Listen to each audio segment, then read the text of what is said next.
Namaskar. Welcome to Discourse number 42.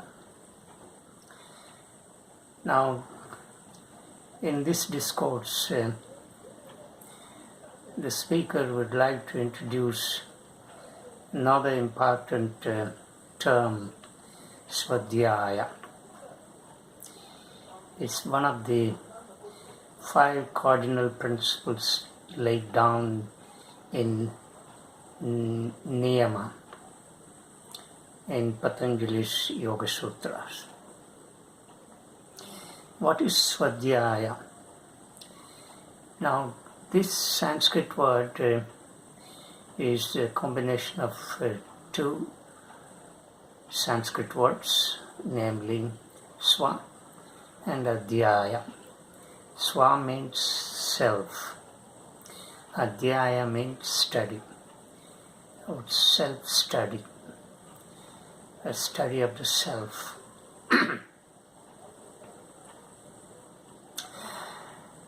Now, it is considered an important virtue in yoga. What is this self-study? Ever since human being became conscious of himself and the surroundings, he began to wonder at the mysteries of creation. So he started worshipping nature because he couldn't understand the all-powerful nature,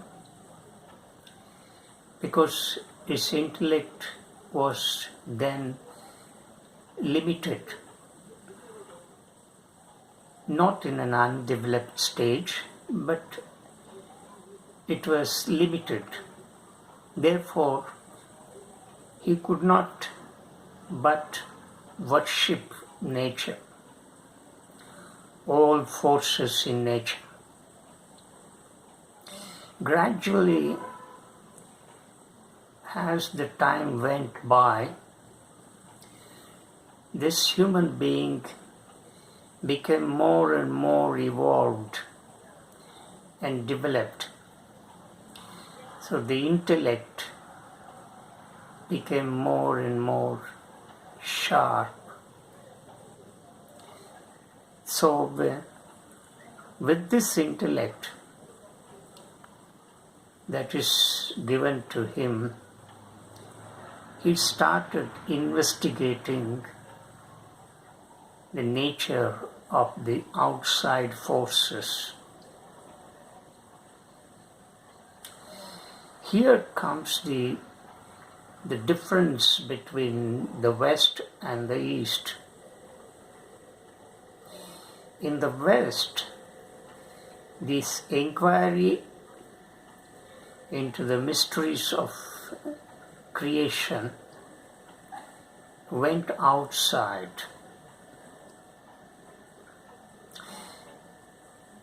I mean, it was directed on the outside matter, and therefore you see there is so much of knowledge.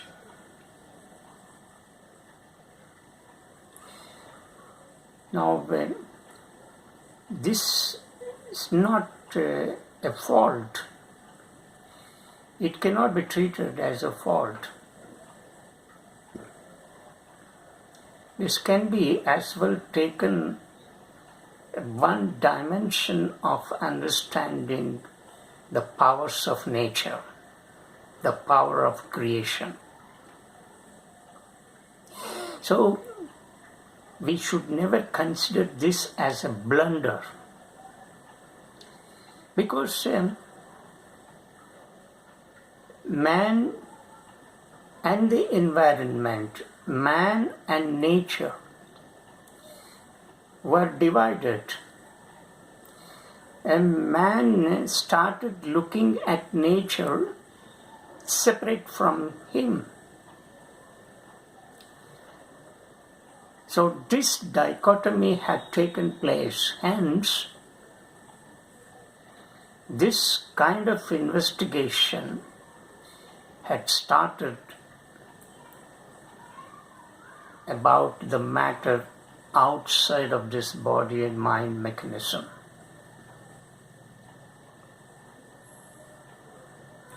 So he started questioning, and all these questionings were directed upon the matter. So, what is this universe? And Newtonian physics, otherwise known as classical physics, concluded that the outside universe was nothing but made of indestructible blocks of matter. And this Newtonian physics had ruled for a couple of centuries. And this is what the earlier science had discovered. So all this universe was matter, and there was nothing else except matter, and beyond the matter there was nothing. So matter became the center of investigation for a scientist in the West. And he started investigating this matter, how this matter came into existence, what is the property of this matter, what is its constitution, is it static or dynamic, is it ever expanding, and what could be predicted about this matter, how this matter would take its shape in the next millions of years. So this human being in the West started inquiring about the matter by posing such questions. And then he formulated certain hypotheses, because without hypothesis no conclusion can be drawn and no theory can be evolved. And therefore science in the West is always based on hypotheses. And if the hypotheses are changed, the theory will also change. Therefore, what these scientists in the West have discovered about the matter was nothing but in the form of a theory or in theories. And a theory is based on certain assumptions, and assumptions are always questionable. And when a theory is not constant because of the inconstancy of the assumptions, that theory can be replaced by another theory. So there is no end for this kind of theories in science. So science is basically a theory. But one important development, positive development of this scientific investigation that had grown more in the West was that it had resulted in phenomenal knowledge. That knowledge that we have, which is taked in the university libraries, is something unbelievable and unimaginable. That all this knowledge is the outcome of a serious investigation that was made in the last couple of centuries. So this is the knowledge, and this knowledge is still growing, because as the speaker has just now said, that all this scientific knowledge is based on theories, and these theories are supported by certain assumptions, and remove the assumptions, the theory will disappear and science will also disappear. Therefore, assumptions are the base for scientific discoveries or scientific theories. So, these assumptions, as we have just now learned, are not constant and are subject to change. So, therefore, no scientific theory is permanent, and it can be questioned, and it is questionable, and that theory which is formed today can be questioned tomorrow. So, what we understand from this a brief a look at what had happened in the West is that the inquiry, that is, the investigation, had moved out of this body. That is, the science always separated the inquirer and the matter outside. This is the problem of the science. But on the other hand, in the Eastern Hemisphere, chiefly India, the investigation did not go outside of this body-mind mechanism, because the inquirer of the East questioned the very inquirer. Who is this inquirer who is inquiring into the matter? Right? So, this observer and the observed, this dichotomy is seen in the West, in science. But then, the Eastern man, that is, the sages of this land, started questioning who this observer is, who is observing the phenomenon outside. If the observer is not there, and where is the observed? So, if the observer is not here, knowledge can never take place. So therefore, who is this observer? And what is his nature? So if this also is a mystery.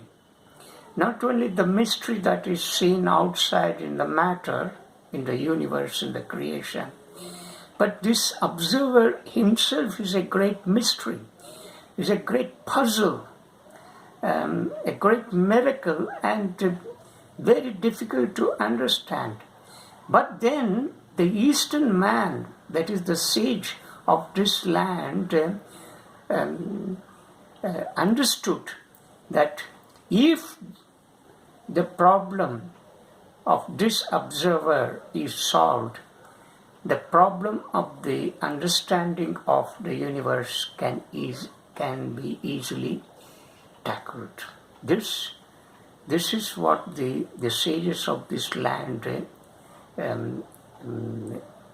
discovered. So the investigation, instead of directing outside, reverted within, So the investigation started with who this man is, what is the nature of this man. And so the basic question was, who am I? And what is the nature of this biological system, this organism, and what is this body? And this body is not different from the matter outside, because the property of matter is changing. That is the guna, that is the quality. So this also is part of that matter. So as the matter outside is changing, so this body also changes, undergoes series of changes, and one day it has to perish, and something new should evolve out of it. So what is the nature of this being? And who is this man? Who is this man who is inquiring into the nature of matter, into the nature of creation, and so on? If this observer is not body, and if this observer is not mind, what else he is? So this sort of questioning had started some thousands of years ago, much before the science had come into existence in the West. So the sages of this land had solved the problem. So if this human being is understood, then it is easier to understand what constitutes outside, that is the outside creation, outside universe, and so on. So understanding oneself is nothing but understanding the whole cosmos. This is how the inquiry in the East, chiefly in this land, in India, had taken place. So look at, there are two directions in which the investigation had proceeded. In the West, it proceeded outside of this body-mind mechanism. In the East, chiefly in India, the inquiry had directed upon himself. So therefore you have two kinds of knowledge. That the knowledge resulted out of that inquiry of the matter is what is known as scientific knowledge, and this knowledge of the self is what is known as knowledge of the self. Call it spiritual knowledge, but that label is dangerous for the speaker to use. So therefore we would confine this as knowledge of the self, knowledge of this. This is called this self-study. But these two kinds of knowledge resulted out of these two kinds of investigations that had gone in two different directions, are not different. They are complementary to each other. We need scientific knowledge. At the same time, we need the knowledge of the self, who this man is. So both are not separate. Both are not to be distinguished as different identities of knowledge. Both have to be complemented, and each one supplements the other. What the science cannot answer, what science cannot proceed further beyond its the power of its the intellect, the Eastern man has solved it. In other words, that the Eastern man had transcended the limitations of intellect, which is the potential cause for that scientific knowledge. But this knowledge resulting, going beyond the intellect, and that is what is known as intuition, intuitive knowledge. This intuitive knowledge had also given about the mysteries of the creation, mysteries of this entire universe, how the universe came into existence and so on. So what is the nature of the reality? What is the nature of creation? Had already been found by the sages of this land, and this, they said, there is nothing, and except that beyond the matter is the state of consciousness, and this consciousness is pure, and this consciousness is the substratum of that creation. And this is what the Eastern sages had reduced the matter to that level, and that level, that is the underneath principle of this matter, this creation, is what is known as pure consciousness. And of course, the sages of this land had even gone beyond that state of pure consciousness and said there is the ultimate reality, and the sages of this land had not given any name to that. They simply called it as principle, right? The ultimate principle, what we may call it as the ultimate reality and nothing else. So this ultimate reality or ultimate principle is indefinable, infinite, and can't be described. So this is what the Eastern sages had found, and this nameless ultimate reality, what is its nature? Its nature is known only by its triple aspects, namely Sat, Chit, Ananda.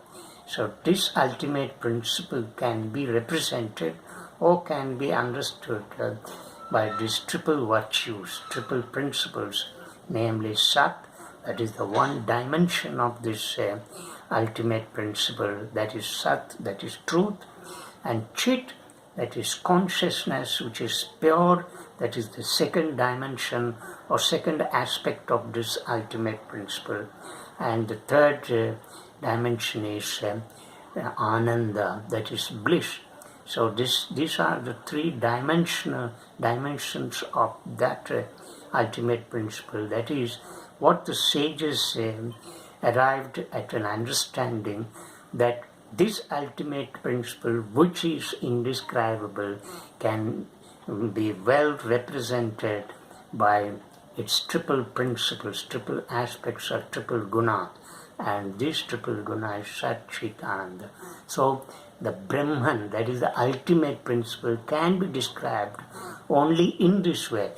What is this ultimate principle? It is Sat, it is Chit, and it is Ananda.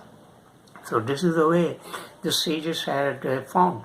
So there is nothing beyond this matter, and this state of nothingness is not to be mistaken in the negative sense. But the paradox of it is that this state of nothingness is contained everything. So this is the paradox of creation. This is what the Eastern sage had found. Now the self-study, now coming back to this point, that self-study had given that kind of wisdom, that kind of knowledge, and this knowledge is indestructible, and this knowledge is permanent and eternal, and this knowledge can never be changed. Sat cannot be changed. Truth is truth. Similarly, Chit, pure consciousness, cannot be changed. Pure consciousness is consciousness. Ananda, that is the ultimate joy. You can say not even happiness. These are all relative words. But bliss, that is ananda, is an absolute word, and that can only be attributed to this ultimate principle. And that state of bliss can also not be changed. So the triple dimensions of this ultimate principle cannot be changed.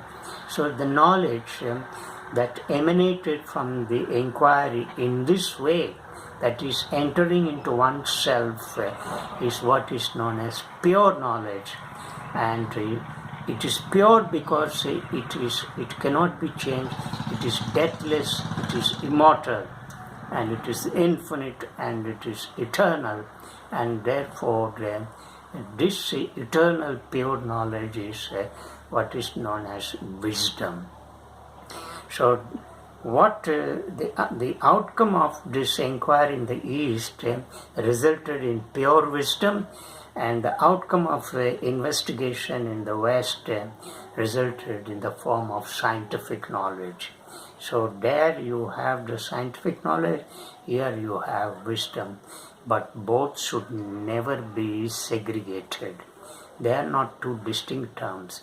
Knowledge should be there, wisdom should also be there. We need scientific knowledge, at the same time wisdom to survive, to lead a grand, meaningful, significant life in this world. So knowledge is required because we need knowledge. Look at how the science has created so much of so many of comforts and luxuries. It has given so many wonderful things, and we cannot deny the science. So science has its own benefits. Scientific knowledge has its own value at the same time, because that scientific knowledge is the outcome of the intellect. It is the function of the intellect. So the intellect had given that profound scientific knowledge, and this knowledge is not the outcome of intellect, but it is gone beyond the limitations of intellect, and that knowledge had emanated from that state called intuition, which cannot be described in any word, and only it should be experienced. It should be experienced only when the limitations of intellect are transcended.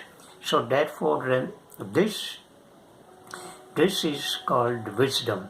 So this wisdom is the outcome of that state called intuition, and that scientific knowledge is the outcome of intellect. So we need both. They should be treated like the two sides of the same coin. We need to acquire the knowledge outside, which has its functional utility, and which helps us to survive in this world. At the same time, not merely surviving in this world, but we need to make this life meaningful, significant. And how do we make this life meaningful and significant? Only when we have that sense of wisdom. And that sense of wisdom arises when we turn into ourselves. This is known as the study of the self, Svadhyaya. Knowledge of this body and the mind also is essential. Without this, while we are going in a wrong direction, our whole understanding, our knowledge, our perspective of the whole universe creation becomes one-sided. So we need that knowledge, scientific knowledge, and also this knowledge, the knowledge of the self. This is called Svadhyaya. So Svadhyaya means knowing about your own body and mind. This is called yoga, and this is an important aspect in yoga. When you turn your inquiry into yourself, when you ask questions about this being, this creature, then you are in the state of yoga. And when you begin to look outside, you become a scientist and not a spiritualist, to use a wrong nomenclature, right? So, however, we need to be a scientist. At the same time, we should also be a spiritualist. So this dichotomy should be removed between being a scientist and being a spiritualist. We need both. We need both science and spirituality. That is, science, knowledge of the matter, knowledge of the self must be coordinated, integrated. Then a sense of harmony is created. Balance should be struck between the two, right? Then the yoga happens there. When we move in one direction, then yoga does not happen. Yoga happens only when these two kinds of knowledge are integrated. Namaskar.